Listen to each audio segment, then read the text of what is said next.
MBN 지식 콘서트 최진석 교수와 함께 걷는 인문의 숲. 오늘 그 첫 번째 시간인데요.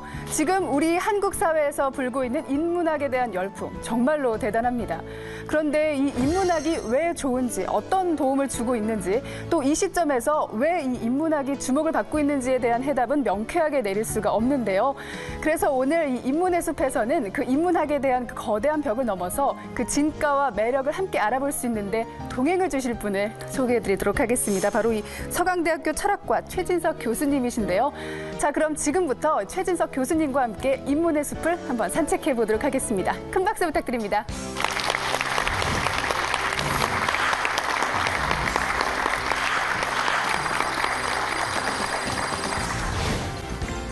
안녕하세요. 최진석 교수입니다.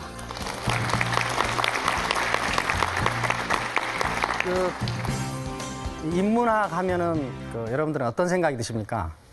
인문학 하면은 대개는 사람들이 좀 나도 해보고 싶었는데 좀 어려울 것 같다. 내지는 또 읽어봐도 뭔지 잘 모르겠다.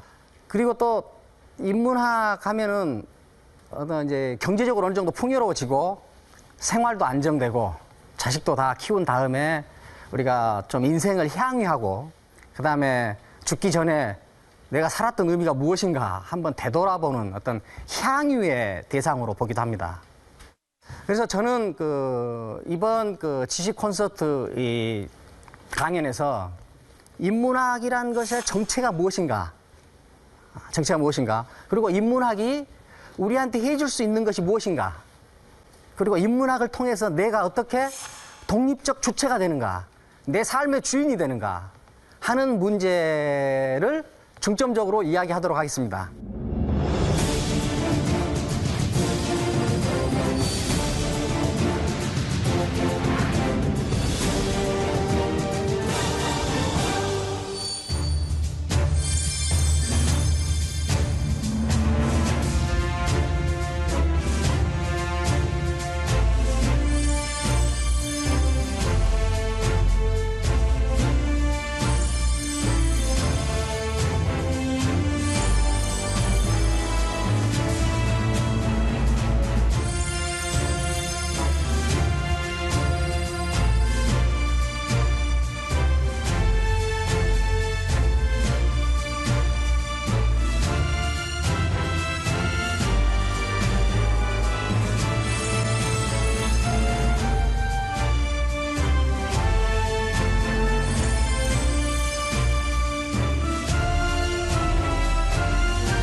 스티브 잡스는 이미 우리한테는 신화입니다.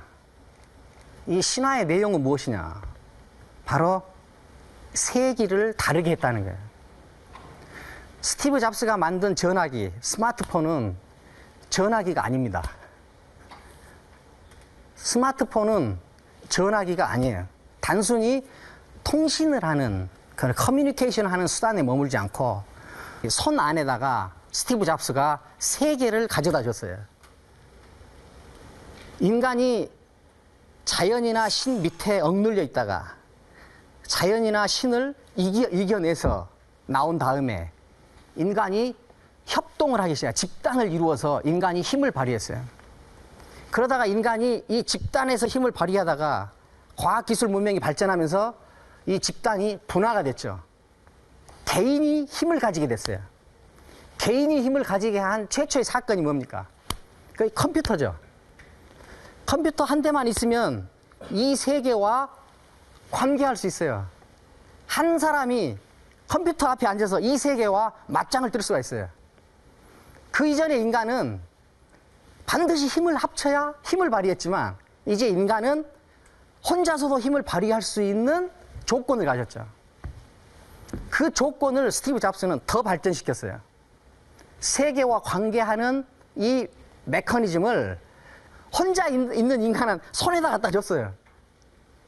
그럼 인간의 힘이 커졌습니까? 작아졌습니까? 당연히 커졌죠.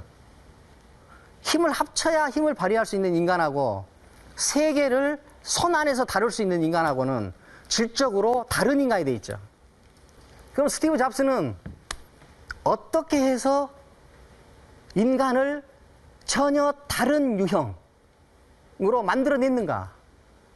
지금의 인간은 무엇을 욕망하는가? 어떤 방식을 통해서 일을 해야, 어떤 방식을 통해서 커뮤니케이션을 해야 더 행복한가 하는 것을 생각한 사람이에요. 스티브 잡스가 이런 말을 했어요. 소크라테스하고 한나절을 보낼 수 있다면 애플이 가진 모든 기술을 주겠다. 왜 그렇습니까? 철학은 인문학의 대표 학문이에요. 인간이 움직이는 모양을, 움직이는 동선을 가장 분명하게, 명징하게 보여주는 학문이 철학입니다. 그 철학자는 인간이 어떻게 움직이는가 하는 것을 알아요.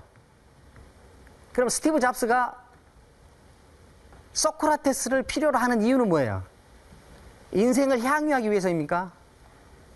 아니면은 죽음이 다가오는 자기를 달래기 위해서입니까? 아니면은 내 인생의 의미를 분명히 세우기 위해서입니까? 모두 다 관계가 될 수 있습니다. 그렇지만 스티브 잡스는 분명히 알고 있어요. 제대로 된 철학자와 한 끼 식사를 하면 많은 돈을 벌 수 있다. 그 철학자한테 이야기를 들으면 그 밥값으로 지금 가진 재산을 다 써도 그보다 더 많은 돈이 생길 것이다 하는 확신이 있었어요. 확신이 있었어요.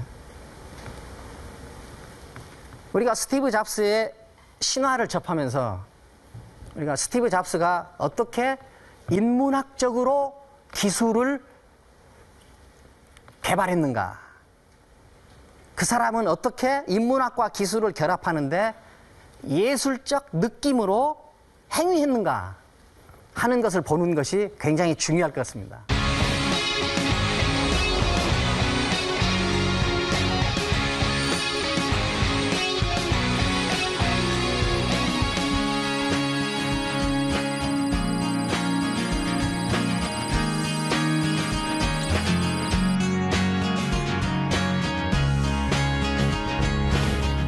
한국 사회에는 지금 인문학의 열풍입니다. 저는 6.25 전쟁 이후에 한국 사회에서 나타나는 가장 의미 있는 변화 중에 하나가 지금 인문학에 대한 관심이라고 생각합니다. 왜 그러느냐? 사회가 초기 단계에는 중심 학문이 대개 정치학, 법학이죠. 그러나 사회가 좀 발전하고 나면은 경제학, 경영학, 이제 사회학 이런 게 이제 중심 학문이 돼요. 그 다음에 이 사회가 좀 더 발전하면은 이제 철학, 심리학과 같은 이제 인문학이 중심 학문으로 제기됩니다. 미국에서 랭킹 50위 안에, 100위 안에 드는 기업의 CEO들은 MBA 출신이 거의 없다고 그래요. 대개는 인문학 출신입니다. 왜 인문학 출신이겠어요? 인문학 출신을 갖다 놔야 더 돈을 버니까 그렇죠. 지금 한국 사회에서 불고 있는 지금의 그 인문학 열풍은 제가 볼 때는 우리나라가 더 튼튼해지거나 더 업그레이드 되거나 더 창의적이 되는 나라로 가는 노력이다. 저는 그렇게 생각합니다. 그런데 왜 인문학을 중심 연구 과제로 하고 있는 대학의 인문학과에서는 인문학의 위기라고 그러고 사회에서는 인문학 열풍인가? 위기라고 주장하는 대학에서는 그 위기의 정체에 대해서 분명히 이해를 해야 될 겁니다. 그 뭐냐? 새로 등장한 문명, 새로 등장하는 인간을 대학이 해왔던 인문학의 내용과 인문학의 방식으로는 더 이상 담을 수 없다는 거예요. 그래서 그것을 인문학을 필요로 하는 집단에서는 새로운 문명을 자기들이 감지하지 않으면 안 되니까, 또 자기들한테 수혈되고 있는 새로운 인류에 대해서 제대로 알지 않으면 안 되니까 자기 스스로 인문학 프로그램을 만들어서 열풍을 만들어내고 있어요. 지금 그 인문학 열풍을 일으키고 있는 집단에 우리가 관심을 가질 필요가 있어요. 또 바로 기업이에요. 기업.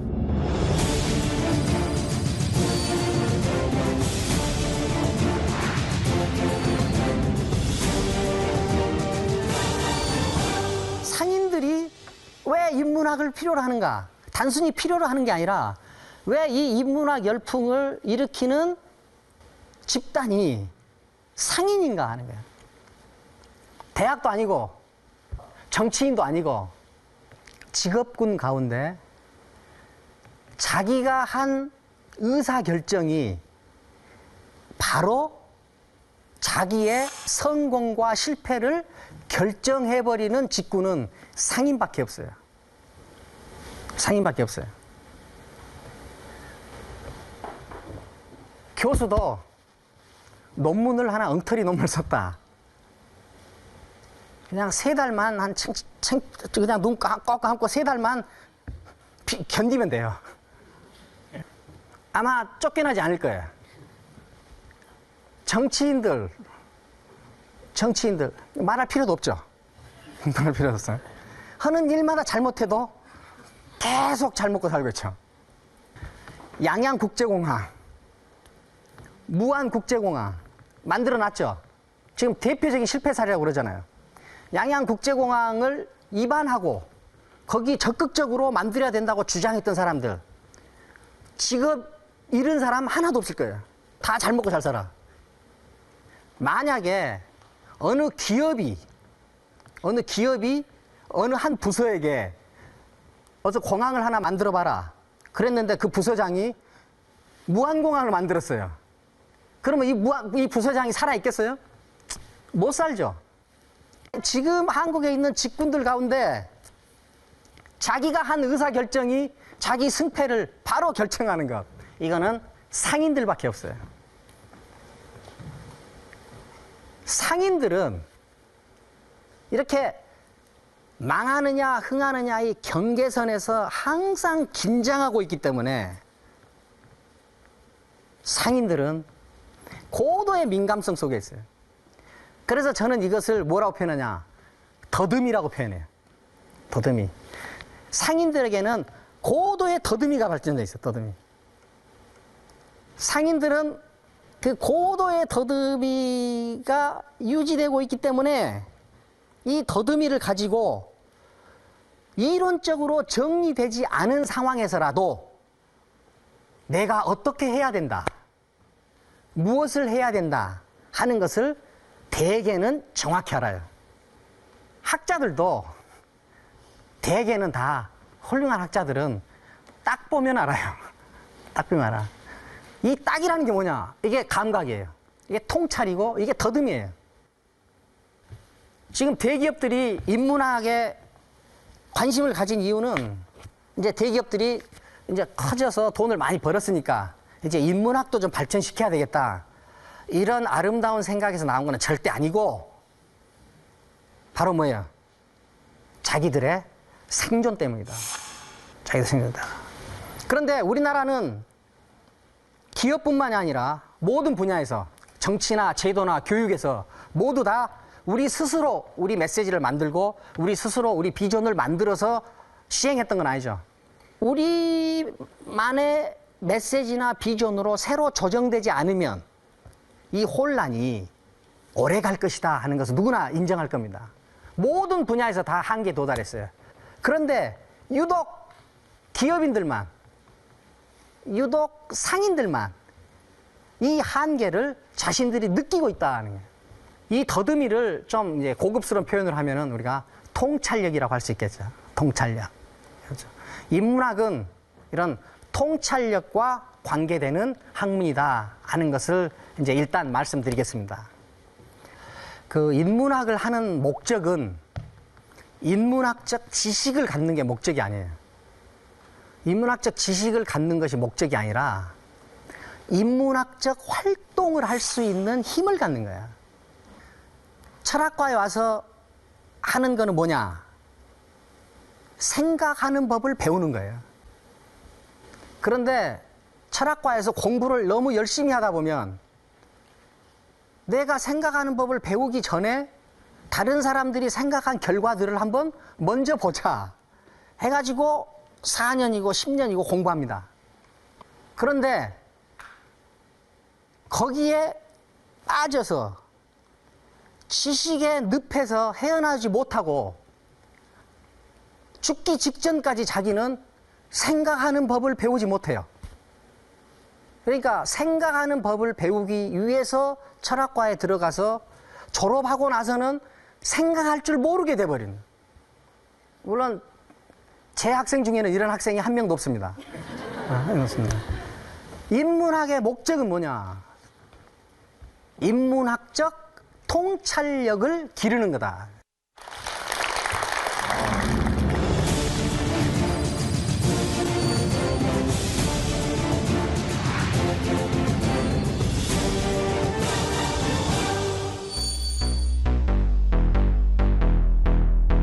남자가 입으면 이상한 것 같아요. 어색해요. 징그러워요. 뭔가 소녀 같은 느낌? 좀 변태 같은데요? 싫다. 이상하다. 글쎄, 뭐 잘 어울리면 괜찮을 것 같아요. 남자가 남자다워야 된다 생각하지. 야, 징그러워요, 정말. 못 써요. 자, 여러분들 재밌게 보셨어요? 근데 뭘 보고 그런지는 모르시겠죠? 뭘 보고 그런지는 아직 감이 안 잡히시죠?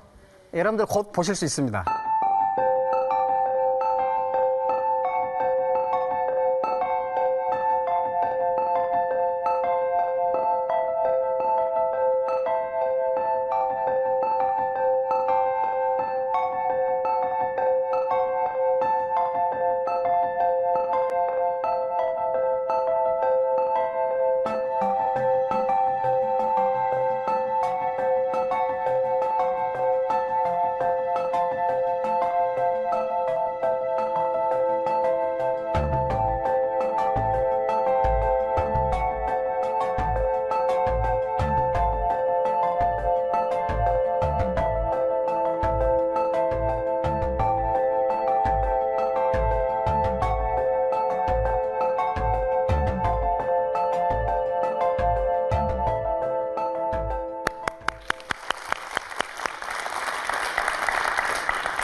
방금 그 마임을 하신 분은 성별이 남자입니다.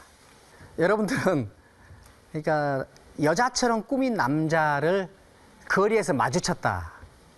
그러면 어떤 생각이 드십니까? 아마 한쪽은 왜 저럴까 하는 생각을 할 수도 있고, 어떤 한쪽은 야 괜찮다. 나도 저렇게 한번 해보고 싶다.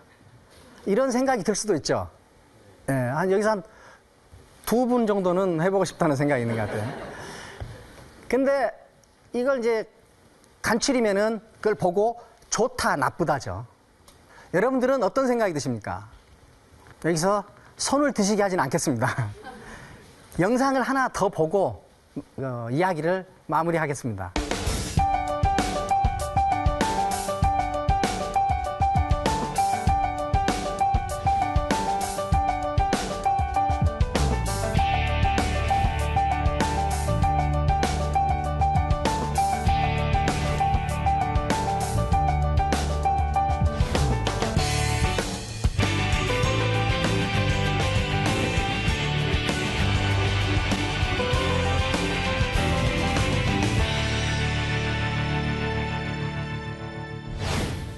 자, 잘 보셨습니까?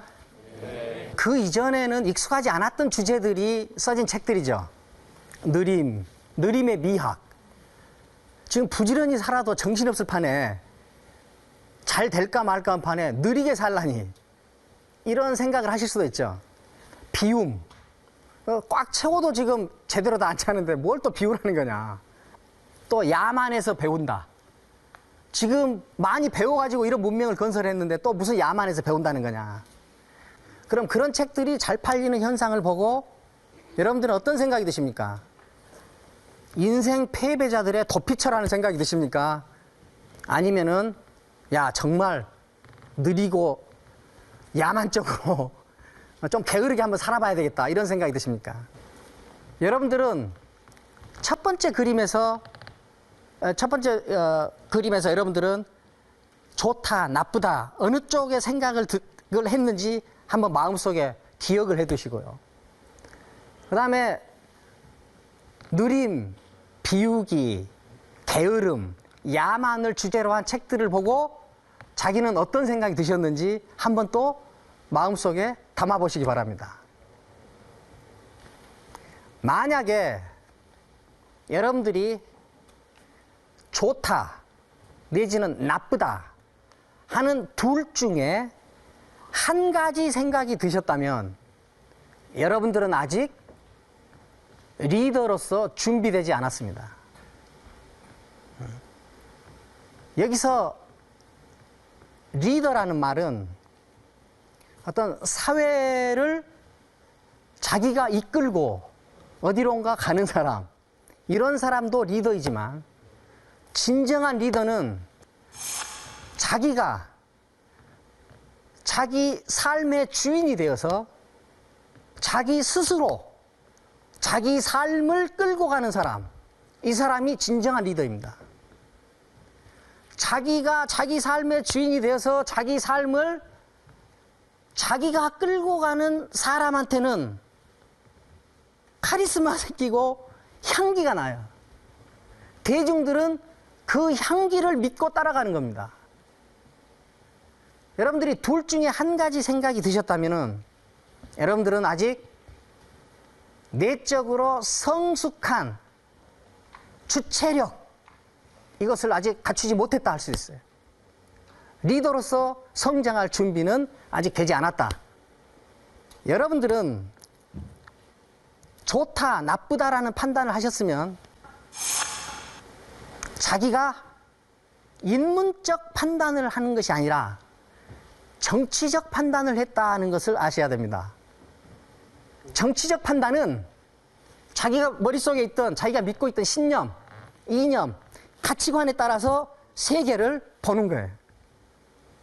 인문적 통찰은 정치적 판단과 결별하는 것이 첫째 조건이에요. 우리가 일반적으로 자기 삶을 이끌고 가는 사람이나 어떤 한 사회 조직을 이끌고 가는 사람을 리더라고 합니다. 동양에서는 이 리더를 성인이라고 그래요. 성인. 이 성인인데 이 성인은 일반인과 다른 특징이 있어요. 다른 능력이 있어요. 그 능력이 뭐냐? 조짐을 읽을 줄 안다. 조짐을 읽을 줄 아는 능력이 있다. 사회에는 사회를 이끌고 가는, 그 다음에 우리 문명을 이끌고 가는 큰 흐름이 있어요.